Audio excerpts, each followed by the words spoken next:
안녕하세요, 진세로입니다. 2026 수능을 향한 10분 한국사, 오늘은 그 8번째 시간으로 현대 대한민국에 대해서 함께 공부하도록 하겠습니다. 시기상으로 광복부터 박정희 정부까지예요. 자, 광복 직후에 이제 38도선이 설정이 되면서 여기를 갖다가 미국과 소련이 분할 통치하는 일이 있어요. 그래서 남한 쪽은 미국, 북한 쪽은 소련이 분할 통치하게 되는데, 이제 그 직후에 모스크바에서 미국, 소련, 영국의 세 나라 외무장관이 만납니다. 그래서 회의를 벌였는데, 이제 우리랑 관련된 내용이 뭐가 있었냐면, 이제 한반도 문제는 미소 공동위원회를 열어서 거기서 해결을 해라, 이렇게 이제 결의가 됐어요. 그래서 이제 미소 공동위원회가 열립니다. 1차 미소 공동위원회가 열렸는데 이제 결렬이 돼요. 그러니까 이제 당시 지도자였던 이승만이 이러면 분단이 될 것이다, 뭐 이런 취지의 발언을 합니다. 그러니까 그러면 안 되지 해가지고 다른 지도자들이 좌우 합작 운동을 벌여요.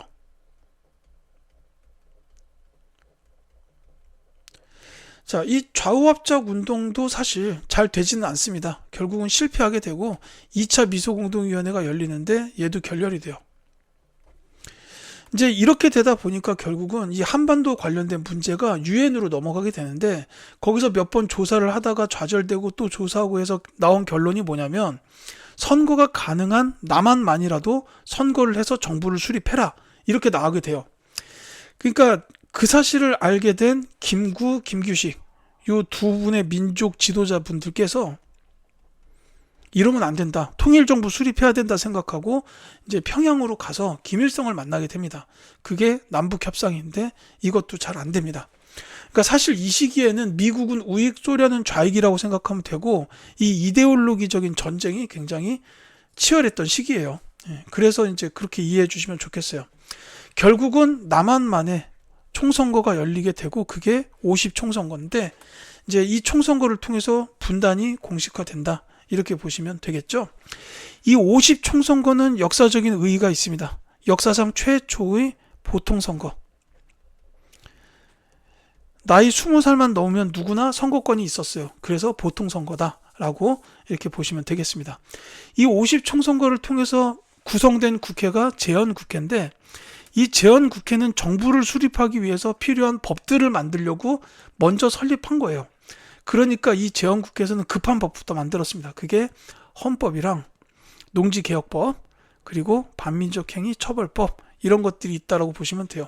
이 농지개혁법은 모든 농민이 자기 땅에서 농사를 짓는다, 이거를 추진하기 위한 법이고, 반민족행위 처벌법은 일제로부터 독립했으니까 거기 빌붙었던 친일파들은 당연히 처벌해야 된다 해서 만든 법이에요. 자, 그 다음에 6.25 전쟁인데, 이 6.25 전쟁이 발생하고 나서 처음에는 북한이 기습적으로 남침을 하니까 계속 밀려요.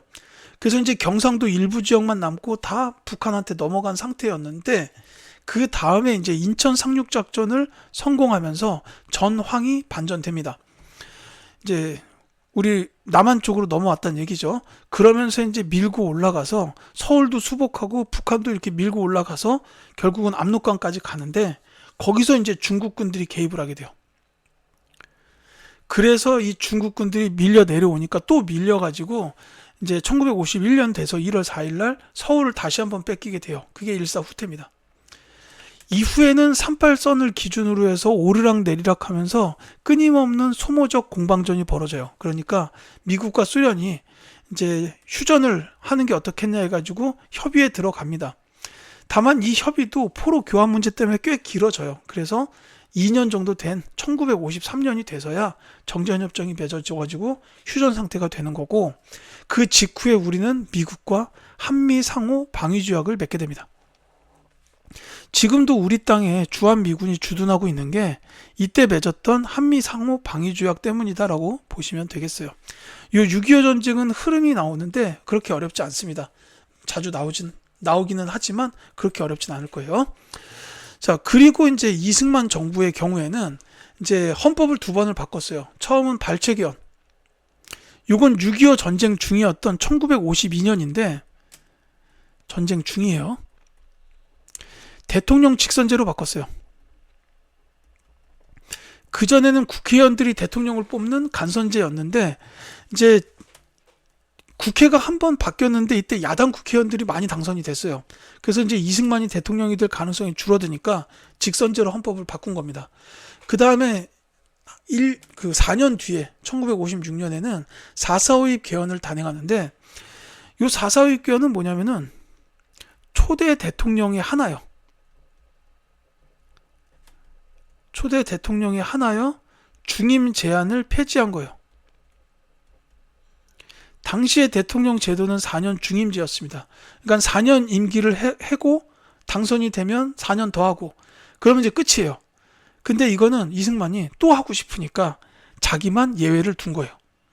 그러니까 이거 보시면 알겠지만 이거는 이제 독재로 가겠다 이런 뜻이죠. 자, 한편으로는 300산업이 발달하게 되는데 여기서 말하는 300은 뭐냐면 세 가지가 하얗다. 면화, 이거는 섬유 쪽 말하는 거죠. 면, 그 다음에 밀가루, 설탕, 이렇게 세 개의 산업을 묶어서 300산업이라고 부르는데 미국의 경제 원조를 바탕으로 해서 발달한 산업들이다 이렇게 이해하시면 되겠고요. 그 다음에 이제 1960년으로 넘어오게 되면은 이때는 이제 독재, 이것 때문에 거기에 항거하는 혁명이 일어나요. 그게 4.19 혁명입니다. 이제 이때도 선거가 한 번 있었는데 그 선거가 워낙 부정선거였어요. 눈에 띄게 대놓고 티내면서 부정선거 했어요. 그러니까 이 3월 15일 날 같은 날 마산 지역에서 시위가 벌어지는데 이때 시위를 했던 학생 중에 김주열 학생이 최루탄을 눈에 맞고 사망하는 일이 벌어집니다. 그래서 이 학생이 최루탄이 눈에 박힌 그 사진이 대문짝만하게 보도가 되면서 전국적으로 시위가 확산이 돼요. 그래서 막 경찰이랑 군인들이 탄압을 했는데 그래도 시위가 끊임없이 더 커지니까 결국은 이제 정부가 국민들한테 굴복을 한 겁니다. 이승만이 대통령 자리에서 내려왔어요. 하야했고 그 다음에 이제 헌법이 내각 책임제로 이렇게 바뀌게 됐다라는 요 흐름으로 이어져요.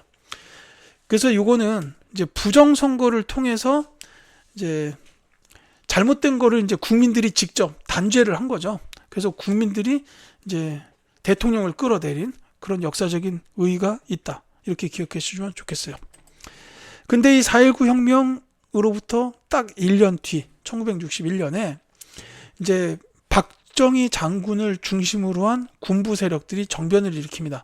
그게 5.16 군사정변이고 이걸 통해서 이제 군부 세력들이 정권을 잡은 후 이 박정희 장군이 대통령으로 당선이 돼요. 이 박정희 정부는 경제 쪽에서 굉장히 큰 업적들을 많이 이룩했어요. 이 당시에 정부랑 국민들이 많이 희생하고 노력한 결과 경제 발전이 굉장히 크게 있었습니다.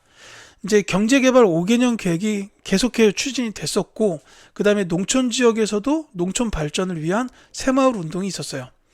그리고 이제 한편으로는 경부 고속도로를 완공을 해가지고 이제 전국을 빨리 오갈 수 있는 물류망을 확보를 했고 그 다음에 수출 100억 달러를 달성하게 됐다라는 요 네 가지가 있는데 이제 제 경험상 요새 시험에서 많이 나오는 키워드는 경제개발 5개년 계획하고 경부 고속도로 완공 요 두 가지가 조금 더 많이 나옵니다. 나머지 두 개는 몰라도 된다 이건 아니에요. 같이 기억을 하시되 얘네 둘이 조금 더 비중이 높았다 정도로 보시면 되겠습니다. 그 다음에 이제 외교 및 통일 관련된 것도 한일 국교 정상화 있는데 요거는 경제 발전을 위한 종잣돈을 마련하기 위해서 일본과 국교를 맺고 경제 원조를 받았다 이렇게 이해하시면 되겠고 더 중요한 건 7.14 남북 공동성명이에요. 이 중앙정보부장 이우락이 평양 가서 김일성을 만났던 일이 있었는데 이게 우리 대한민국 역사상 최초로 남북한 통일을 위해서 시행한 일이에요. 요게. 그러니까 그 전에는 그런 움직임이 없었는데 북한하고 직접 만나서 이제 통일에 관련된 걸 논의해 가지고 나온 결과로는 이게 최초다. 이렇게 보시면 되겠습니다. 기억해 두셨으면 해요. 근데 그러면서도 이제 이 박정희 정부에서는 계속해서 독재 체제로 나가게 됩니다. 이제 3선 개헌을 해서 이제 박정희 대통령이 3번까지 했어요. 그러고 나서는 아예 유신 체제를 해가지고 대통령 종신 집권 영구히 계속할 수 있게끔 체계를 만들었고 그 다음에 국회의원 제명이라든지 국회 해산 이런 권리들을 대통령한테 다 이렇게 줘요. 즉 모든 권력이 대통령한테 몰아줬던 이런 체제라는 거죠. 다만 이제 이 체제를 반대하는 움직임도 당연히 있었어요. 대표적으로 그게 3.1 민주 구국선언 같은 이런 게 있었고, 그래서 이 유신 체제는 결국 11.6 사태에 의해서 이 박정희 대통령이 자기 오른팔이었던 김재규에게 총을 맞고 돌아가시면서 5.1 유신 체제가 끝나게 되는 이런 일을 맞이하게 됐습니다. 자, 여기까지가 이제 오늘 수업의 내용이었고, 다음 시간에 이제 마지막으로 이후 시대에 대해서 말씀드리도록 하겠습니다.